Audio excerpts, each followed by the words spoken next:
dyan sa Pilipinas, napag-alaman ni Maharlika. Actually, marami nakakaalam.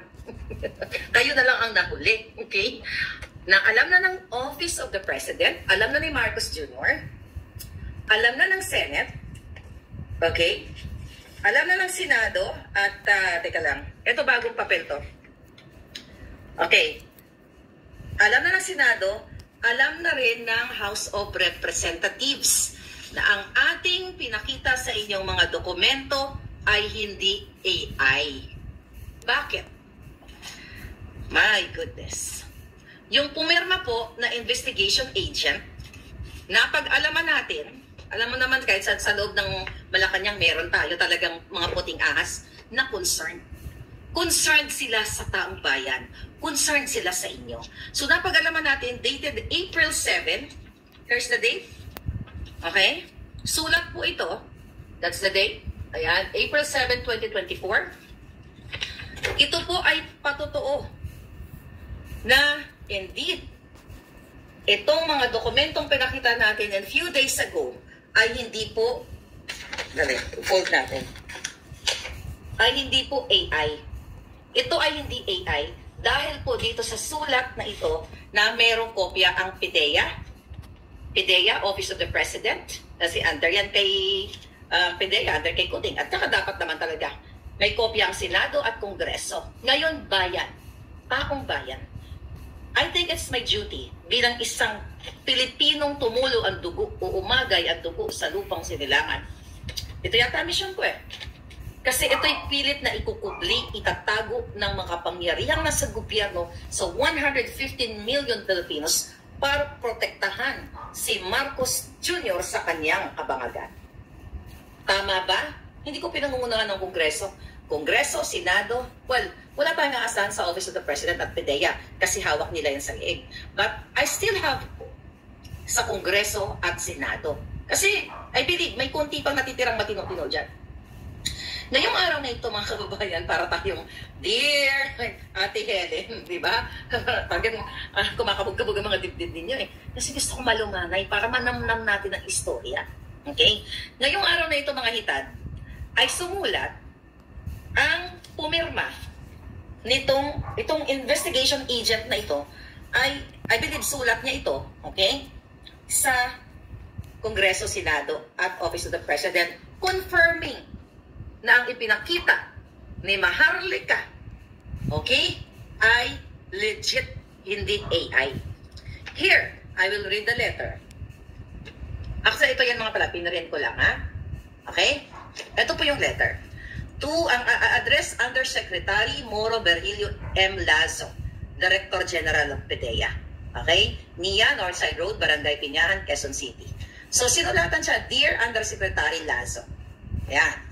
Greetings, sabi niya.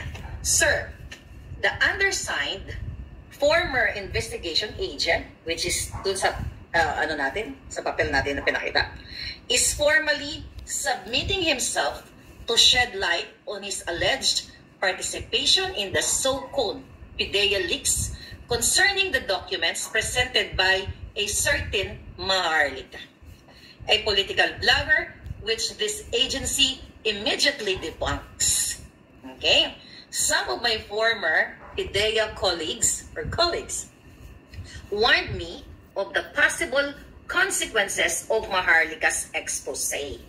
Kaya nga diba sabi ko sa inyo noon, ayokong pinagtatakpan ko pa rin yung pangalan kasi ayokong ma-risk ang buhay nitong agent na to na wala namang kamalay-malay dahil lumusok ang papeles o itong, yung papel na ito papunta sa atin dahil ang nag-leak sa atin nito ay nasa loob din naman ng gobyerno na nagmamahal sa inyo na ayaw na nilang magkaroon ng pulboronic na presidente.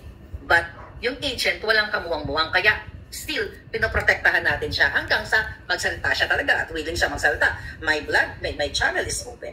Tuloy po natin. Okay.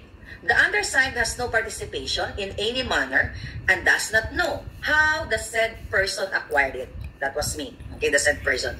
Please be informed that immediately upon his reassignment from IIS, okay, IIS is Intelligence and Investigation Service, okay, to the RONCR. What is RO? Comment nga dyan, hindi ko na research. RONCR, and up to his termination in November 2013, he had no access to all case folders containing classified information stored and kept at the Intelligence and Investigation Service. So, terminate, okay? Terminate pala ito si Mr. Investigation Agent, okay? Kaya tapos doon sa department niya at inilipat dito sa RONCR, Regional Office. Thank you, Michael. Thank you. Yes, thank you very much. Okay? Concerning the classified information relative to the document that the political blogger is allegedly referring to against actress Miss Soriano and politician Bongbong Marcos and others, it is common knowledge at the agency's compound that the undersigned, the agent, was the one who personally interviewed the said confidential informant on March 10, 2012 at the IIS office in front of some IIS personnel who were present at that time. And the said interview was reduced to sworn statement. So yung confidential informant ay nagkwento, then nag-sign siya ng sworn statement niya. The following day, which is yun na nga yung following day is March 11. Ito yung hawak nating papel. Yun nga yung pre-operation report. The following day, upon taking the witness deposition, he immediately prepared the pre-ops and the authority to operate. So ito na yung papel na una natin pinakita sa inyo. Okay? For possible casing and surveillance. A process under the PIDEA manual operations before the conduct of anti-pulburon operations. Okay? Unfortunately, the then deputy, listen to this, the then Deputy Director General for Operations halted the supposed planned anti-drug operation for unknown reasons. So, pinigil. So, tama yung impormasyon natin. Diba? Na pinigil. Although hindi pa napapangalanan si Ochoa dito, pero yung Director General ay ipinigil o tinigil ang in-stop ang operation, ang pag-raid supposedly kay Terry at kay Kuting. Okay? Ngayon, tuloy natin. Following the guidelines on document security, all the acquired classified documents were securely placed in a folder with a blue cover sheet. Confidential. Containing, eto na tayo, kaya may title tayong ganyan, pictures of some personalities while using suspected illegal chuchu o illegal pulburon inside the suspected high-end condo unit at the sworn statement given by the confidential informant, including the memo dated March 10, 2012, addressed to Department of IIS. Ito yung sinasabi niya sa sulat, mga palangga. March 10, ito. Okay, yan yung sinasabi niya, sulat. Okay? Ngayon, mga palangga. Next page tayo.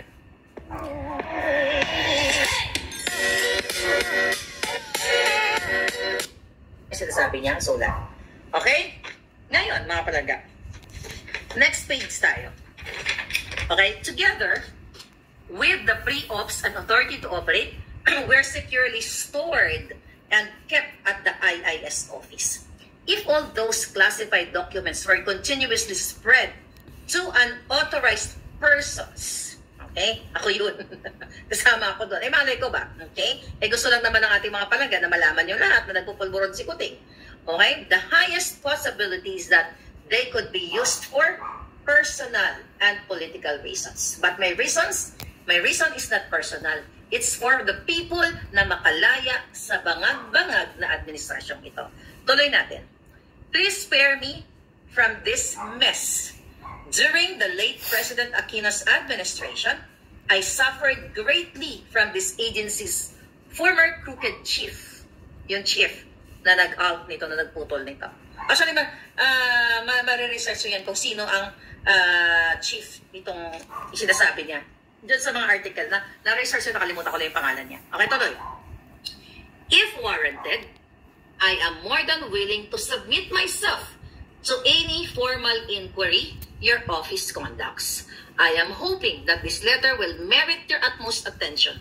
Thank you, and God bless. Sincerely yours, lovingly yours, the agent. So, pakita ko po sa inyo, katunayan, kailangan malaman ng taong bayan, ito po ay may kopya na ang presidente nilang Kuting. May kopya na silang lahat, ayan po yan, okay? Ibig sabihin, nasa mga kamay ngayon ng presidente, nasa mga kamay ng PDEA, pero yung dalawang yan, wala tayong naasahan dyan. Umasa tayo kahit papaano sa Congress and Senate na mga palangga na patawag din natong taong ito once and for all para pagkalinaw. So meaning, dito sa letter na ito na natanggap niya na Congress at Senado, inunahan ko na kayo. Kasi ayaw ko nagsisinungaling kayo sa taong bayan. Mga palangga, inunahan na natin na totoo, legit, dahil sa dala ng mga panindak din dito sa agent na ito, minabuti niyang magsalita at gusto niyang magsabi sa taong bayan. Sabi ni Palangga, may nagsabi, Congress, wala na rin tayong asahan dyan, sabi ni Bolingkit. Kaya nga pala tignan natin. Pero ang tanong ko sa inyo, dyan sa letter na yan, binanggit niya na may letratong nagsisesyon si Kuting na nagpupulburon. Kaya nga ang tanong ko, aantayin niyo pa bang makita? Well, siguro, aantayin niyo pang makita. Dapat lang na makita ang pulburon na nagsisingot si Kuting at ang video. Nasa mga kamay niyo yon. At babantayan ninyo etong Kongreso at Senado. At I hope mapick up ito ng media, ang mga tahimik ang mga jutangtan ng taong bayan na ihayag, na ibalita ito ng mainstream media. Kung sila ay may natitira pang katiting na pagmamahal sa taong bayan. So, ibig sabihin, mga kababayan, ang pangalan ni Maharlika, okay? Pwede naman ako ipatawag sa Congress, wala namang problema sa akin eh. Via Zoom, walang problema. Yun, patawag niyo ako, ano yung intention ko? Well, nasabi ko na lahat dito. Pero ibig sabihin, hindi po AI itong tungkol sa pulburon ni Kuting. Alam ni Marcos Jr. sa sarili niya na siya ay pulburonic. Alam ni Senator Amy na siya ay pulburonic. Alam ni Lisa Ahas Arta Marcos na sila ay mga pulburonic. Alam ng mga cabinet secretaries ni Kuting na siya ay pulburonic. Kung alam na nilang lahat at alam na ng mga Pilipino, hahayaan nyo na lang ba na ang namumuno sa inyo ay isang bangag-bangag kaya nagiging ganyan ang sitwasyon ng buhay ng Pilipino? Again, mga kababayan, nakakagalit, pero sabi ko kanina, bago hindi ako magagalit, kailangan cool ako, chillax ako, kasi the end is near. The end is near. So, manawagan tayo, I think si Bato ang chairperson dyan sa Dangerous Drug Committee. Ikaw, Senator Bato, kung para kayo dyan sa Pilipino, kalagkarin nyo to, itong si agent, para kung mahal nyo ang taong bayan, lahat kayo mga, mumurahin ko lang yung kung hindi para sa inyo mura, di umilad kayo. Pero lahat ng mga jutang ginina, lahat kayo, kung meron man kayong pagmamahal sa bayan, ito po ay usapin hindi lang ninyo, usapin ng mamamayang Pilipino na may nakaupo tayong pulburonic. Kaya ba ayaw ni Marcos, kaya ba yung kanyang 2021 na pulburon test ay mahigit lamang 2 minuto? Ipatawag ninyo yung doktor. Ipatawag lahat.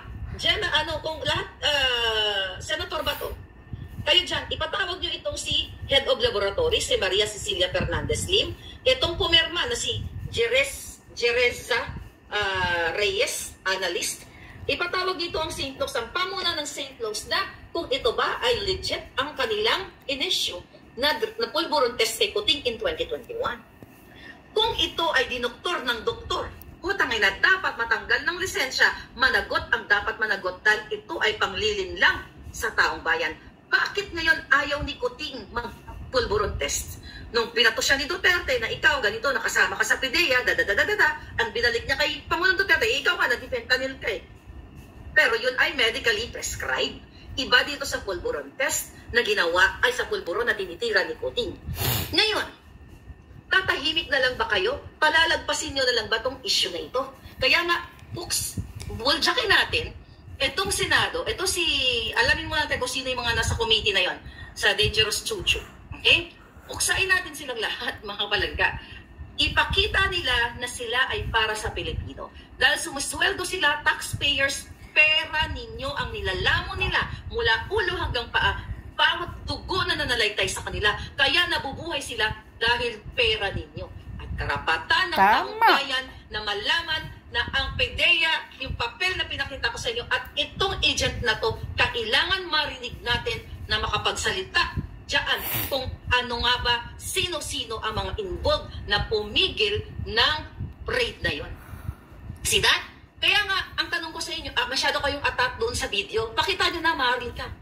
Eh may bonus pa pala tayo. Hindi lang video, meron pa tayong picture based dyan sa kanyang statement. I believe, mga kababayan, lahat ay, sabi nga natin, everything is timing.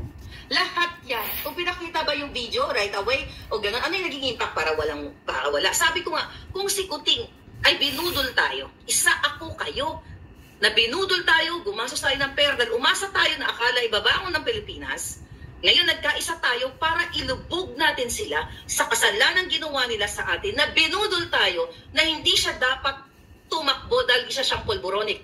Kung, I'm just saying, kung ang doktor ay nakipagsabuatan kay Kuting sa 2 minutes, more or less than 3 minutes actually, yung kanyang pulboronic test, yung dalawang pumirma at ang ospital na ito, mananagot sila sa taong bayan.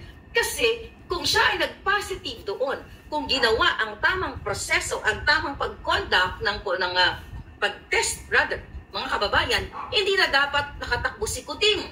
Kasi nga makikita ng taong bayan kung ginawa ng doktor, sinasabi ko lang, kung ginawa ng doktor ng tama ang kanyang trabaho, na si Kuting ay talagang tinest mula sa kanyang, urine test to di ba? Kanya ba talaga yon o hindi ba talaga dinoktor, mga kababayan? Ibig sabihin, kung nakipagsabuatan itong doktor at ang mga pumirma, sila ay kasamang managot sa bayan na dinoktor nila. Sila ay dapat doktor, manggagamot, maglalathala ng mga tamang result sa isang pasyente. Pero kung dinoktor nila, kailangan nilang managot sa taong bayan. Dahil sa kanilang pakikipagsabuatan, I'm not saying nakapagsabuatan sila. Kung sila ay nakikipagsabuatan, mananagot sila sa inyo. So 115 or so million Filipinos na inilagay nila sa ganitong klaseng kadiliman ang ating bansang Pilipinas na ngayon ay pasulong na tayo sa bakbakan sa bangbang dyan sa